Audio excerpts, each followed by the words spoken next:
Okay, we are going to discuss our new chapter, that is ratio analysis या fourth chapter analysis of financial statement का ये part है। Ratio accounting ratios वो जो हमने third chapter किया था, tools of financial statements, tools of analysis of financial statements, उसकी एक अलग मेथड है। उसमें हम परसेंटेज से एनालिसिस करते थे फाइनेंशियल स्टेटमेंट का। कंपेरेटिव स्टेटमेंट और कॉमन साइज स्टेटमेंट, दो स्टेटमेंट जो थे उसको हम कंपेयर करके 2 साल के बैलेंस शीट या फिर प्रॉफिट एंड लॉस अकाउंट को कंपेयर करके हम परसेंटेज निकालते थे कि कितना ग्रोथ हुआ, कितना इंक्रीज हुआ, कितना डिक्रीज हुआ, ये सब हम एनालिसिस करते थे। तो another method of analysing the financial statement is ratio analysis. तो वो हमें ये चैप्टर में सीखना है। रेशियो एनालिसिस की हमने लाइव में थोड़ी डिस्कशन भी कर ली थी, कितने रेशियोज थे वो सब कुछ। 4 कैटेगरी है total, liquidity ratio, activity ratio, profitability ratio और सोल्वेंसी रेशियो। ये 4 कैटेगरी में अलग अलग रेशियोज आपको दिए गए हैं। पहले जो है वो लिक्विडिटी रेशियो स्टार्ट होता है। लिक्विडिटी रेशियो में आपको 2 फॉर्मूलाज सीखनी है। ये पूरा चैप्टर फॉर्मूला का है। फॉर्मूलाज जितने भी हैं वो आपको याद रखने हैं, उसके बेस के ऊपर से आपको कैलकुलेशंस करनी है। आसानी से आपको मार्क मिल जाएंगे फॉर्मूला याद रह जाए तो, क्योंकि ये चैप्टर में दूसरा कुछ है ही, सिर्फ फॉर्मूला सॉल्व करना है। 15 फॉर्मूला है टोटल, 15 फॉर्मूलाज आते हैं। उसमें कैटेगरी वाइज हम गिने तो लिक्विडिटी रेशियोज जो है उसमें 2 फॉर्मूला है, और वो 2 करंट रेशियो और लिक्विड रेशियो, ये 2 फॉर्मूला लिक्विडिटी रेशियोज में है। तो उसके बाद जो कैटेगरी है सोल्वेंसी रेशियो, उसमें 4 है। Debt equity ratio, total assets to debt ratio, proprietary ratio और इंटरेस्ट कवरेज रेशियो। फिर से बोल रहा हूँ मैं, debt equity ratio, total assets to debt ratio, proprietary ratio और इंटरेस्ट कवरेज रेशियो।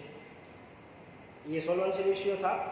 उसके बाद तीसरी कैटेगरी एक्टिविटी रेशियो, उसको आप एक्टिविटी टर्नओवर रेशियो भी बोल सकते हैं। एक्टिविटी रेशियो में trade receivables turnover ratio, trade payables turnover ratio, inventory turnover ratio और वर्किंग कैपिटल टर्नओवर रेशियो, सारे टर्नओवर रेशियोज हैं, वैसे आप याद रख सकते हैं। उसमें भी 4 फॉर्मूला है। सोल्वेंसी और एक्टिविटी रेशियो में 4 फॉर्मूला है, 4 हो गए। लास्ट जो है प्रॉफिटेबिलिटी रेशियो, उसमें 5 फॉर्मूला है, और वो है gross profit ratio, operating ratio, operating profit ratio, net profit ratio और रिटर्न ऑन इन्वेस्टमेंट या फिर रिटर्न ऑन कैपिटल एम्प्लॉयड, आप उसको बोल सकते हैं। ओके, तो आज हम पहला वाला सॉल्व करने वाले हैं। पहला जो है वो है लिक्विडिटी रेशियो में करंट रेशियो। करंट रेशियो की फॉर्मूला क्या है? Current assets upon current liability, simple formula है। और आपको इलिस्ट्रेशन नंबर 1 पेज नंबर 4.7 के ऊपर दिया है। हम उसमें देख लेते हैं current assets upon current liability. ये फॉर्मूला मैं लिख देता हूँ, आपको कैलकुलेशन सिर्फ करनी है। Current ratio is equal to current assets upon current liability. अब आपको ये भी पता होगा कि करंट असेट्स किसको कहते हैं, करंट लायबिलिटीज किसको कहते हैं। आपने लास्ट चैप्टर में, फॉर्मेशन के चैप्टर में, फर्स्ट जो था इस पार्ट का, उसमें आपने देख लिया था करंट असेट्स के हेडिंग के अंदर कौन कौन सी एंट्री आती थी। करंट एसेट्स का पूरा हेडिंग था, उसमें जो भी एंट्री आती थी वो करंट एसेट्स में। तो ये लिस्ट आपको दिया गया है इलिस्ट्रेशन नंबर 1 में, वो देख लेते हैं। ट्रेड रिसीवेबल्स असेट्स है, प्रीपेड एक्सपेंस असेट्स है, cash and cash equivalents assets है, short term investment current assets है। मशीनरी नहीं आएगी क्योंकि वो फिक्स एसेट्स है, हमें सिर्फ करंट एसेट्स लेनी है। बिल्स पेएबल लायबिलिटी है, सन्ड्री क्रेडिटर्स लायबिलिटी है, डिबेंचर नहीं आएगा क्योंकि वो लॉन्ग टर्म लायबिलिटी हो गई। इन्वेंटरी करंट एसेट्स है, एक्सपेंसेस पेएबल करंट लायबिलिटी। तो जो हमने असेट्स जितने बोले उनका टोटल कर लो, जितनी लायबिलिटी बोले उतना टोटल कर लो, तो आपको current assets upon current liability मिल जाएगी। 2 लाख होती है करंट एसेट्स और 1 लाख करंट लायबिलिटी। तो दोनों कंपेयर करो तो 2:1 रेशियो होगा। ओके, इलस्ट्रेशन नंबर 2 उसमें आपको थोड़ा ट्विस्ट करके पूछा गया है।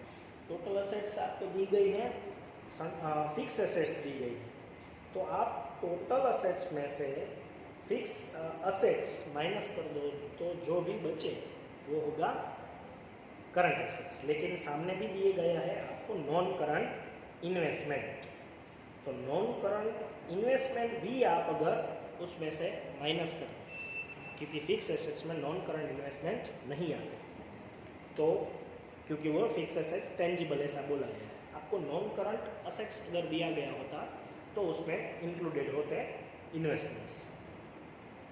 तो total assets minus fix assets और माइनस नॉन करंट इन्वेस्टमेंट, इतना करो तो आपको मिल जाएगी करंट एसेट्स जो कि होगी 40,000। 3 लाख माइनस 2,60,000, 40,000 होगी करंट एसेट्स। और आपको अब फाइंड करना है करंट लायबिलिटी। तो आप बैलेंस शीट आप एक बार देखो तो बैलेंस शीट में liability side share holders fund, non current liability और करंट लायबिलिटी इतना होता है। इस साइड पूरी असेट्स होती है, मतलब टोटल असेट्स में सब कुछ आ गया, नॉन करंट एसेट्स और करंट एसेट्स आती है। दोनों साइड का टोटल सेम आता है। टोटल असेट्स हमें दी गई है, मतलब एक साइड का टोटल दिया गया है, उसमें से आप अगर नॉन करंट लायबिलिटी और शेयर होल्डर्स फंड दोनों माइनस कर दो तो बचा क्या, करंट लायबिलिटी। तो वो हमें डेटा दिया गया है, current assets total assets minus non current liability और शेयर होल्डर्स फंड। तो 3 लाख माइनस 2,80,000 होगा, current liability is equal to 20,000। Okay, formula solve करने के साथ साथ आपको ऐसे ट्रिकी सॉल्यूशन भी सीखने पड़ेंगे, क्योंकि डेटा हर बार इतना इजी आपको मिल जाएगा, इतना इजीली आपको मिल जाएगा ऐसा नहीं होता। तो डेटा आपको किसी भी तरह से फाइंड करना आना चाहिए, इसलिए आपको ये प्रैक्टिस करनी होगी। इलस्ट्रेशन नंबर 3 में भी करंट एसेट्स दी गई है, इन्वेंटरी 2 लाख दी गई है, वर्किंग कैपिटल 2,40,000, आपको current ratio find, current assets दी गई हो तो आपको करंट लायबिलिटी फाइंड करनी है। और करंट लायबिलिटी कैसे मिलेगी, तो वर्किंग कैपिटल की फॉर्मूला है, वो आपको याद रखनी है। ये अलग फॉर्मूला है, लिस्ट में नहीं दिए गए, क्योंकि कई सारे फॉर्मूलाज ऐसे होते हैं रेशियोज़ के कि उसके अंदर भी कोई भी हेल्प चाहिए हमें, मतलब उसके अंदर भी कोई फॉर्मूला होगी। तो वर्किंग कैपिटल रेशियो नहीं है लेकिन हमें काम आएगी। तो working capital is equal to current assets minus current liability. Working capital दी गई है 2,40,000 और करंट एसेट्स 4 लाख दी गई है, दोनों को माइनस कर दो तो करंट लायबिलिटी मिल जाएगी। आंसर होगा 2.5:1। Fourth, current assets are 5,25,000, inventories 2 lakh including loose tools 75,000, working capital 2,50,000। Current ratios, calculate current ratio. Working capital के ऊपर से आपको current assets minus current liability करके करंट लायबिलिटी मिल जाएगी, लेकिन हमें जब भी करंट एसेट्स काउंट करने हैं तब लूज टूल्स इंक्लूड नहीं करने हैं, सिर्फ ये रेशियो। मतलब आप जब करंट लायबिलिटी फाइंड कर रहे हो तब वो काउंट करना है, मतलब 5,25,000 ही लेना है। लेकिन जब आप करंट रेशियो फाइंड करो तब करंट एसेट्स में लूज टूल्स इंक्लूडेड नहीं होने चाहिए, तो वो माइनस करने पड़ेंगे 75,000, मतलब 4,50,000 अपॉन करंट लायबिलिटी होगी। Okay, fifth, trade payables are 5, working capital is 18 lakh, current liabilities are 6 lakh. Current ratio find करना है। अब सिर्फ उल्टा हुआ, वर्किंग कैपिटल आपको दी गई है और करंट लायबिलिटी दी गई है, तो करंट एसेट्स आप फाइंड कर सकते हो। करंट एसेट्स आप फाइंड कर लो तो करंट लायबिलिटी तो है ही 18 लाख प्लस 6 lakhs। तो हो गया 24 लाख करंट एसेट्स हो गई। 24 लाख अपन 6 लैक्स, वो करंट रेशियो हो गया 4:1। ओके, आगे के रेशियोज आप करंट रेशियोज जितने भी है वो सोल्व कर लेना, क्योंकि करंट रेशियो में ज़्यादा कुछ सीखना नहीं है। ट्रिकी आंसर्स थोड़े हो गए, वो हम बाद में देखेंगे। Okay, thank you.